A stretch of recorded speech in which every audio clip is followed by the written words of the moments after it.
ಹಾಗೂ ನೈಜ ಸುದ್ದಿಗಳಿಗಾಗಿ ವೀಕ್ಷಿಸಿ ಸತ್ಯ ಸುದ್ದಿ ನ್ಯೂಸ್. ನಮಸ್ಕಾರ ವೀಕ್ಷಕರೇ, ಸತ್ಯ ಸುದ್ದಿಯಲ್ಲಿ ನಿಮಗೆ ಸ್ವಾಗತ. ದಲಿತ ಆದಿವಾಸಿ ಮಹಿಳೆಯರ ಮೇಲೆ ದೌರ್ಜನ್ಯ ವಿರುದ್ಧ ಸಿಪಿಐ ಪ್ರತಿಭಟನೆ.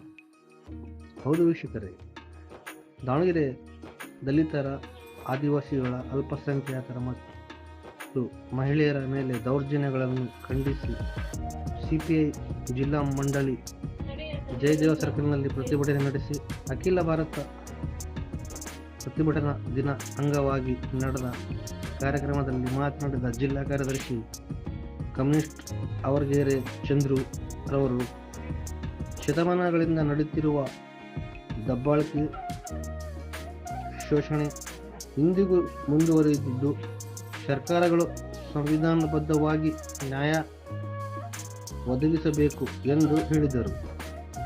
ಈ ಸಂದರ್ಭದಲ್ಲಿ ಕಮ್ಯುನಿಸ್ಟ್ ಪಕ್ಷದ ಪಿ ಷಣ್ಮುಖಸ್ವಾಮಿ, ಅರಣಿ ಚಂದ್ರು, ಕೆ ಬಾನಪ್ಪ, ಸಿದ್ದಲಿಂಗೇಶ್ ನಾಯಕ್ ಮೊದಲಾದವರು ಮಾತನಾಡಿ ಅನೇಕ ಪಕ್ಷ ಕಾರ್ಯಕರ್ತರು ಪ್ರತಿಭಟನೆಯಲ್ಲಿ ಭಾಗವಹಿಸಿದರು. ವರದಿ ಸೈಯದ್ ಇರ್ಫಾನ್, ಸತ್ಯ ಸುದ್ದಿ ನ್ಯೂಸ್ ಕನ್ನಡ, ದಾವಣಗೆರೆ. ಅಲ್ಪಸಂಖ್ಯಾತರ ಮೇಲೆ ದೌರ್ಜನ್ಯಗಳು, ದಬ್ಬಾಳಿಕೆಗಳು ದಿನನಿತ್ಯ ಆಗೋದನ್ನು ನಾವು ಪತ್ರಿಕೆಗಳಲ್ಲಿ, ಟಿವಿಗಳಲ್ಲಿ ನೋಡ್ತಾ ಇದ್ದೀವಿ. ಇವತ್ತು ಸಂವಿಧಾನಬದ್ಧವಾದ ಒಂದು ಕಾಯ್ದೆ ಕಾನೂನುಗಳು ಈ ದೇಶದಲ್ಲಿ ಇದ್ರೂ ಕೂಡ ಯಾರು ತಪ್ಪು ಮಾಡ್ತಾರೆ, ತಪ್ಪು ಮಾಡಿದವರಿಗೆ ಶಿಕ್ಷೆ ಕೊಡೋದಕ್ಕೆ ಕೋರ್ಟ್ ಇದೆ, ಕಚೇರಿ ಇದೆ. ಆದರೆ ಒಂದು ದ್ವೇಷದ ಮನೋಭಾವವನ್ನು ಹೊಂದಿ ಇವತ್ತು ಉತ್ತರ ಪ್ರದೇಶದಲ್ಲಿ, ಈ ದೇಶದ ಉತ್ತರ ರಾಜ್ಯಗಳಲ್ಲಿ ಇವತ್ತು ದ್ವೇಷ ಮನೋಭಾವವನ್ನು ಹೊಂದಿ ಬಿಜೆಪಿ ಆಡಳಿತ ಇರ್ತಕ್ಕಂಥ ರಾಜ್ಯಗಳಲ್ಲಿ ಇವತ್ತು ಅವರ ಕುಟುಂಬಗಳನ್ನು ನಾಶ ಮಾಡೋದು, ಅವರ ಮನೆಗಳಿಗೆ ಬುಲ್ಡೋಜರ್ ಹಚ್ಚೋದು, ಅವರ ಎಲ್ಲ ಕುಟುಂಬಗಳನ್ನು ಬೀದಿಗೆ ತರೋದು, ಇದು ಕಾಯ್ದೆಯಲ್ಲಿ ಇಲ್ಲ.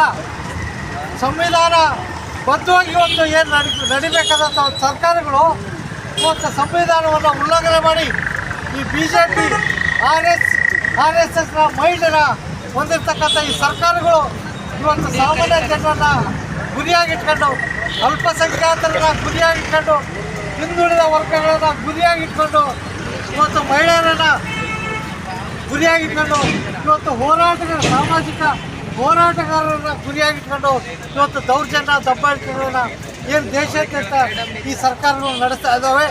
ಇದನ್ನು ಖಂಡಿಸಿ ಇವತ್ತು ದೇಶಾದ್ಯಂತ ಭಾರತ ಕಮ್ಯುನಿಸ್ಟ್ ಪಕ್ಷದ ನೇತೃತ್ವದಲ್ಲಿ ಇವತ್ತೇನು ಕರೆಯನ್ನು ಕೊಟ್ಟಿದೆ ಪಾರ್ಟಿ, ಅದರ ಭಾಗವಾಗಿ ನಾವು ಇವತ್ತಿಲ್ಲಿ ದಾವಣಗೆರೆ ಜಿಲ್ಲೆ ಭಾರತ ಕಮ್ಯುನಿಸ್ಟ್ ಪಕ್ಷದಲ್ಲಿ ನಾವು ಒಂದು ಪ್ರತಿಭಟನೆಯನ್ನು ನಡೆಸ್ತಾ ಇದ್ದೀವಿ. ಈ ಪ್ರತಿಭಟನೆಯನ್ನು ಉದ್ದೇಶಿಸಿ ನಮ್ಮ ಪಕ್ಷದ ಜಿಲ್ಲಾ ಮಂಡಳಿ ಸದಸ್ಯರು, ವಿಪ್ರ ಸಂಘಟನೆಯ ರಾಜ್ಯ ಪ್ರಧಾನ ಕಾರ್ಯದರ್ಶಿಗಳು ಆದಂಥ ಕಾಮ್ರೇಡ್ ಪಿ ಷಣ್ಮುಖಸ್ವಾಮಿ ಅವರು ಒಂದೆರಡು ಮಾತಾಡಬೇಕಂತ ಹೇಳಿ ಅವರಲ್ಲಿ ವಿನಂತಿಯನ್ನು ಮಾಡ್ತಿದ್ದಾರೆ.